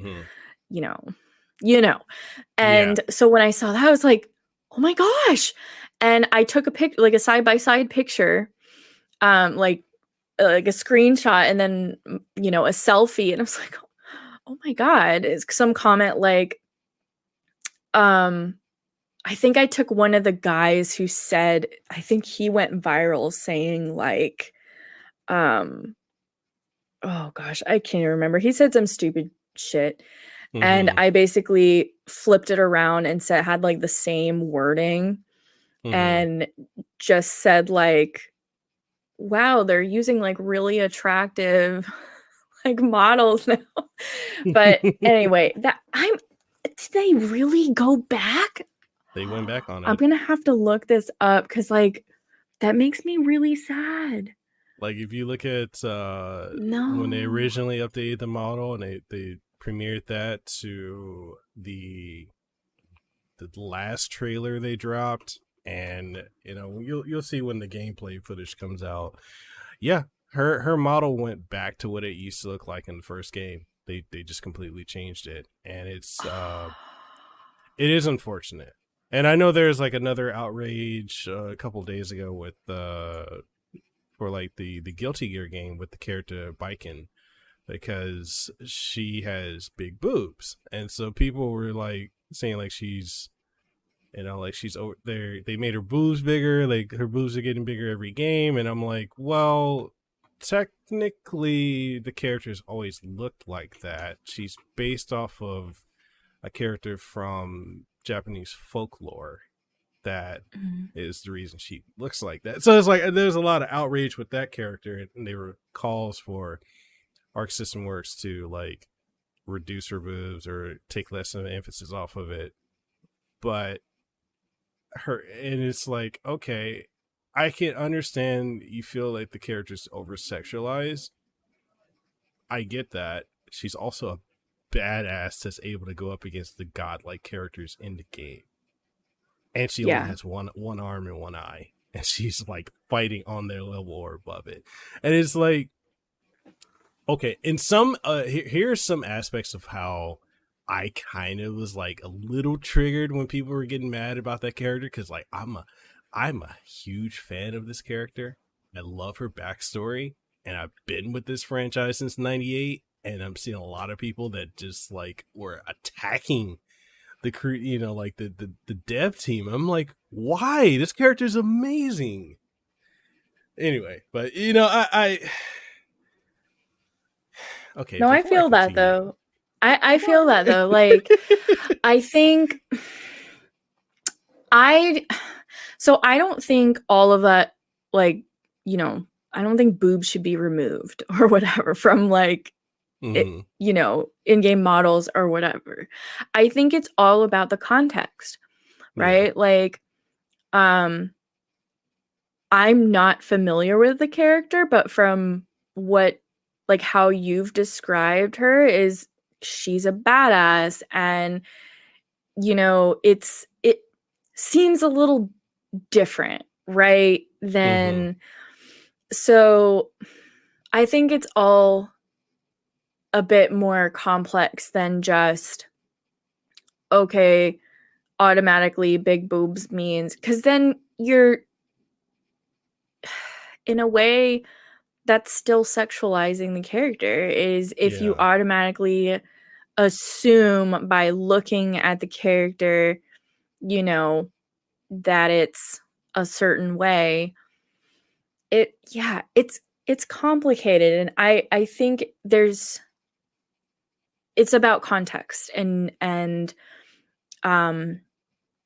how the character is in the game, their personality, their lines, their armor, although, you know, creative liberty too. You know, it doesn't all have to be fully covered armor or whatever. Although, you know, the trope for a long time was basically, you know, chicks wear the tiny little armor that is not protective at all. But Just in like, some there's games, no actual functionality at all. yeah, like, but in some cases, it's like, okay, it just goes with the style. It just goes with the game, and there are other ways that you can sort of make it a more balanced character. That it's not just a pair of boobs in the game. You know, it's the whole sort of package. And I think with Horizon, with this redone model or whatever, I think people saw it as like, okay, that seems more fitting to the environment and the context of the game. Yeah. You know, and I think that's why it resonated with people when they changed it. And yeah, I don't think big boobs in a game are automatically like bad or out or anything like that. It's so much the context of the character and the game and everything else, because like this is gonna be really weird, but like I have big boobs, and it's just like, you know, it is kind of cool to see a character with a bigger chest that is a badass too, and because you like see yourself in that person a little bit. You're like, okay, wow, they're not fully, you know, throwing all character out the window. It's deeper than just the boobs. So it can definitely be done, you know, because that's, people are built in different ways. There is still that aspect of it. It's just tough in this space because there's so much like sexualizing of others going on. So I can see why people would jump at that to be like, make her boobs smaller. But you have to really look at like why. Like, why though? You know, is she a deeper character? Does she serve as more than just eye candy? You know, you have to look at it a bit more, I think, in a complex way instead of just surface level, because then you're just being just as bad. Yeah. It's kind of like interesting, like with the character bike, and like her character in and of herself is not sexualized. Like, she's a samurai. Like, how do you spell? I really have to look this up. I'm so curious. Oh, Baikten. So she's a masterless samurai. She wears a traditional samurai. Her boobs obi. are really big. Yeah, but she also looks like a badass, like with an eye patch.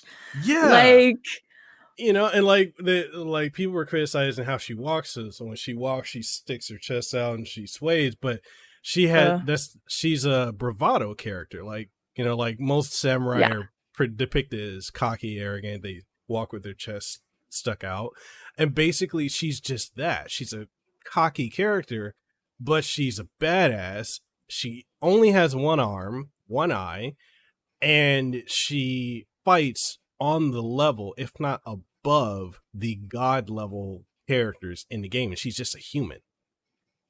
And that it's like really cool. I've always like found her to be like really fascinating for that fact. And it's like, yeah, she's okay, let's be honest, she's sexualized to an extent, but the character doesn't play into that. She's just like, I'm a samurai, I'll kick your ass. You want to fight? Let's go.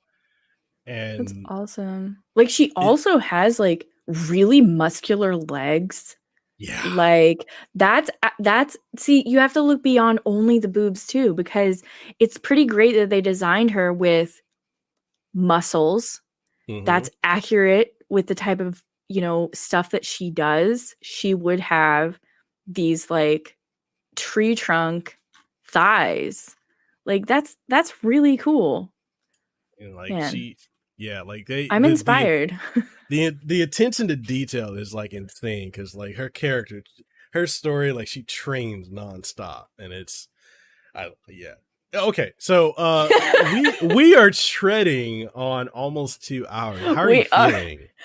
I am fading a little bit. Like, so I was recently diagnosed with rheumatoid arthritis. And so it makes it very tough for me to go a ways, with sitting up, which makes it hard to stream. And, just physically, but like this conversation has been awesome. So like mentally, I've been like, hell yeah. And my body is, I'm we're getting there. I looked up, I was like, holy shit, we said we were gonna go like 1 hour. Yeah. And I was like, yeah, I can probably only do that. No. So I guess we didn't even get into like how you got started, but you know what, we could do that. That can be another conversation. If you'd like to come back on the show again, I'd love to have you back on. I'd be so happy to. This was like honestly super therapeutic and like really great conversation, and I thoroughly enjoyed it. So awesome. Is there anything you would like to leave the audience with before we go? We're at that 5-minute stretch. We're gonna stretch to 2 hours anyway. Is there anything you want to leave the audience with before we go? Yeah. I would say if you're starting your journey, or even if you're in your creative, content creator journey already, do what you can to take care of your mental and physical health. There's a lot of outside pressures, and that's unfortunately just kind of embedded in this space right now. But however you can, get some rest, self-care. If you're on that partner push, take regular breaks during your stream. Eat, drink, sleep. Sleep is not for the weak. I don't like that phrase. Sleep, you need sleep to function. Please just take care of yourselves. And if you're comfortable, have those conversations with other creators, because I think that's really the only way that we'll be able to like shift that mentality, that grind mentality, That's it, I guess. Yeah, sleep. That thing that we struggle to do is very important. That thing that when we were like teenagers in our 20s, that we were like, yeah, we don't need that. Yeah. I could function on like 0. I don't know how I did that, and nor do I want to even try anymore. That would take me out for weeks. Right. Anyway. Yo. So man, it's completely off topic. But so this, okay, so like my sister that's out here, a little bit before the pandemic, for my birth, I don't know what birthday this was. This is 2019. Anyway, so she's like, bro, let's go out for your birthday. And I was like, where do you want to go? She's like, let's go out to this bar, and then we'll go out to this club. I'm like, yo, we're in our 30s. We're kind of a little old for that, aren't we? So she's like, no, let's go have fun. And I was like, okay, what time are we going? We're gonna go at like 11 something. I'm like, 11? No. 11? I don't know about that. That's kind of late. She's like, stop acting old. I'm like, sis, you're older than me. What are you talking about? Like that. I'm like, come on now. You got 4 kids. I'm like, I might have one on the way. At the time, we thought we had one on the way. So I was like, I don't know. I'm like, it's kind of late, and I get tired around like 7 to 8 o'clock. She's like, no, let's go out. Let's go out. So we went out, and she's like, okay, bro, let's drink. I'm like, oh, okay, I'll have a Long Island iced tea. Oh no. And I was like, I don't want a lot of alcohol in it. It's just, some to get me a little loose, not too much. She's like, bro, I got you, bro. Yeah. Yeah. So we have this thing. There's this place called Play Bar, and they have this thing called a fish bowl. Literally, a fish bowl. Like a fish bowl of alcohol? Yes, literally. No. Literally. I had one, like, and the thing is, like, I would drink. I was like, yo, this is a lot. She's like, no, just take a sip. And then, like, we would talk, and her whole goal was to get me drunk. And so like, I was drinking, and I would stop, and then she's like, no, bro, just drink. And then she'd like talk to me to get me not to pay attention. So I didn't realize after a while, I went through like 3 fish bowls. Oh and my gosh. Let's just say I forgot the weekend, and the whole following, it took me, I feel like, a month to recover. So I can't drink like that. I can barely drink. I really can't stay up that late. And it's just crazy when I see people, like, I know a lot of people that are like, even now still going out and partying, and we're in a fucking pandemic, but people are still going out and partying and drinking. Now I know they're in their late 30s, they're in their 40s, and I'm just like, how do you have that energy? How? No. I have no desire. Like, none, I'm kind of the same way with drinking too. Like, I had my time in my 20s. Like, that was my time for drinking and clubbing and whatever. And now I'm like, okay, if I do drink, like, I just don't. Like, I guess before pandemic times, like, if I was socializing, I might have like a very small drink. Like, that's it. That's really all I need. And then, like, I'm good. And because it's not worth it for me anymore, because I just end up feeling like crap afterward. And yeah, loud music. No, I just don't want to. I don't know if I'd want to go to a club unless there was some like really special situation or something. I'm just like, nah, I'm good. Isn't it wild how much more interconnected we are as humans? Like, I guess, and since we're creators, we're kind of more in a situation where we don't really want to be as connected and social. Like, it's like we kind of want to just do our own thing. Like, is that part of the growing older process? Is that what that is? Maybe. Maybe. I don't know. Could be. Anyways, I know that was a complete tangent. I had to fill that 5-minute space. Anyways, where can people find you? Anywhere online, you can find me with the handle afKayt, AFKAYT. Same handle everywhere. Or just afKayt.com has all my links. It's the same on Twitch, everywhere else. Currently, like, I'm not Like, don't look out for my live notifications right now because they're not gonna pop up.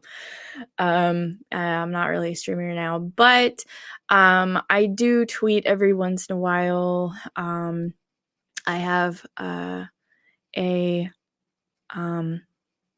Ko-fi page where that's kind of where I shifted my, sort of subs and monetization from Twitch to Ko-fi. I'm a Ko-fi ambassador and I love the platform. You can basically put anything up. Huh? Is it better than Patreon? I would say yes. They do have memberships. The only fees that they take, it depends on if you're a free, you can just have a free profile with Ko-fi. If you have a shop, I believe they take a very small percentage, 5%, on your donations. If someone, buys you a Ko-fi or whatever, they only take the payment processing fee. Yeah. If you want some info, I can shoot you some info on Ko-fi. They're amazing. You can blog, you can post your videos, you can have membership tiers, kind of like Patreon.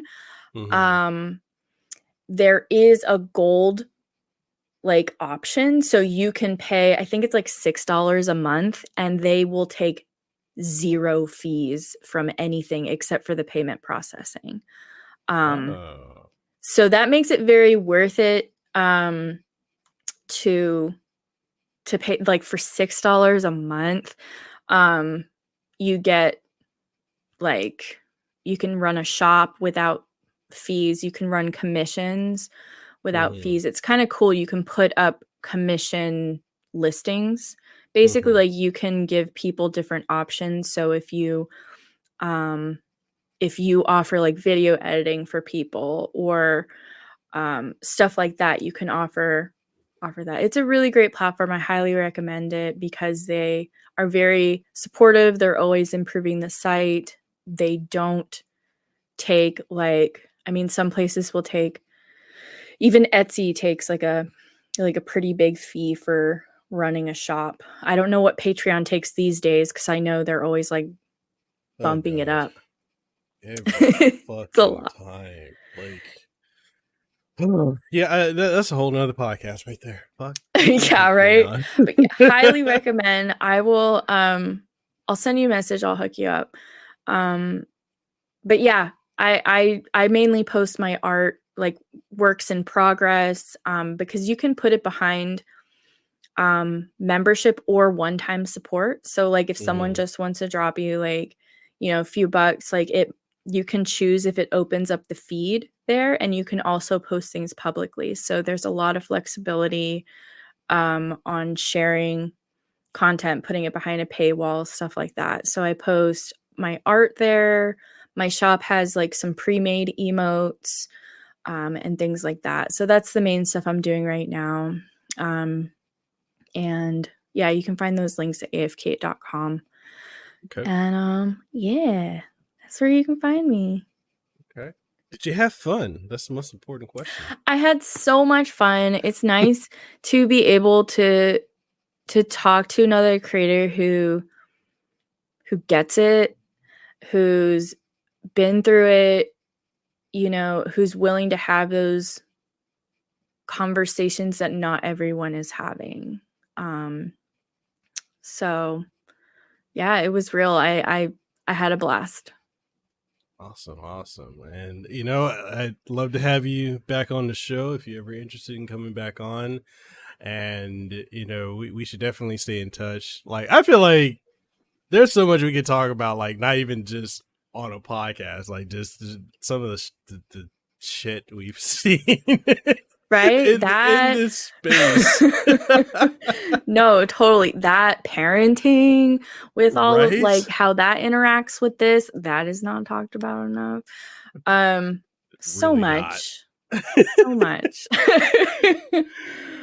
Well, definitely I'll leave links to everything for your outlets.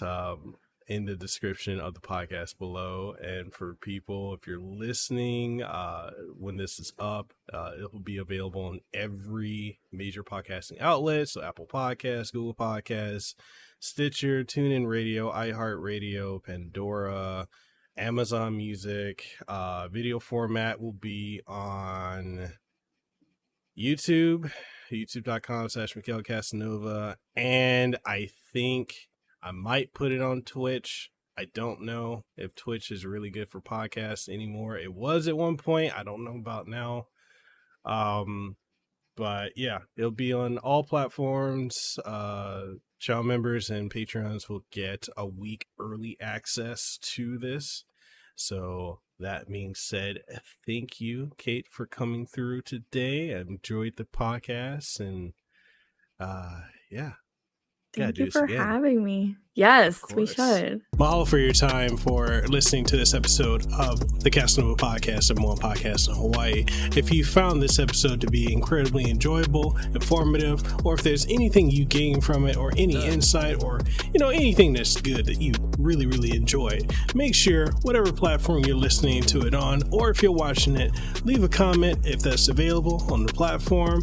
Like it, share it around with someone you think would enjoy it, and give us some feedback, because your feedback is exactly what we need to keep this show going. And if you're wondering what are some ways that you could support the show, we got various ways. We've got Patreon, we have channel memberships over on YouTube, as well as Subscribestar, Coffee, and so much more. Links for everything will be in the description of the podcast, so make sure you go check that out. And with all that being said, I hope you have an aloha rest of your day. Let them know that I'm next level. I'm a whole new kind of guy. Yeah.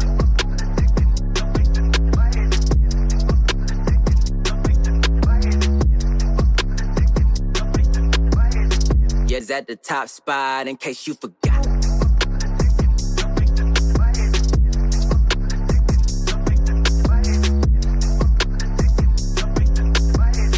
We the ones that got the block hot, bullet got the shot.